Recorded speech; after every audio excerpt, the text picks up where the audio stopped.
నాతో నాటకాలు ఆడుతున్నా ఏంటి?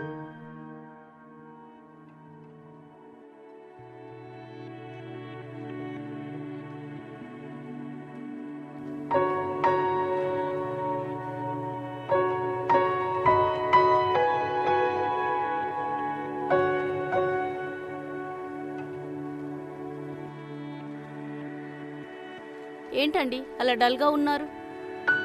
ఏమైంది? ఏం లేదు లక్ష్మి, ఈరోజు నా చిన్ననాటి స్నేహితుడు ఒకడు కలిశాడు.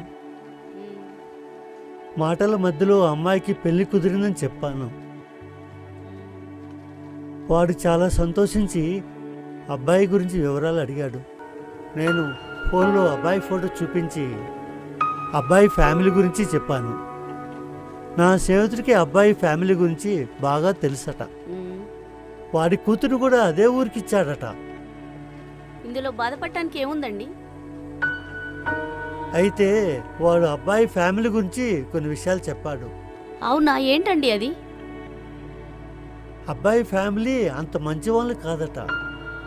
ఆ? వాళ్ళకి ఊరంతా అప్పులున్నాయట. అబ్బాయి ఏ పని సరిగా చేయడట. సొంత ఇల్లు కూడా లేదు. ఇప్పుడు ఉన్నది కూడా వాళ్ళ అన్నగారి ఇల్లట.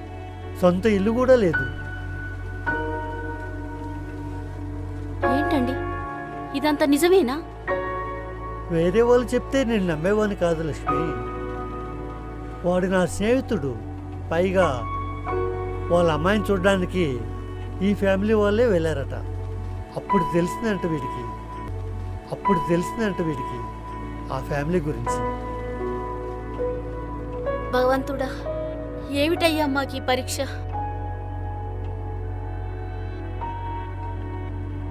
అలాంటి వాడికి మన అమ్మాయిని ఎలా ఇద్దాం లక్ష్మి? ఈ విషయం మనకు ముందే తెలిసి మంచిదైందండి. అదే పెళ్ళయ్యాక తెలుసుంటే. మీరు ఈ విషయం గురించి బాధపడకండి. దేవుడు దానికి తోడుగా మంచివాణ్ణి ఇస్తాడు. రండి, భోంచేద్దాం.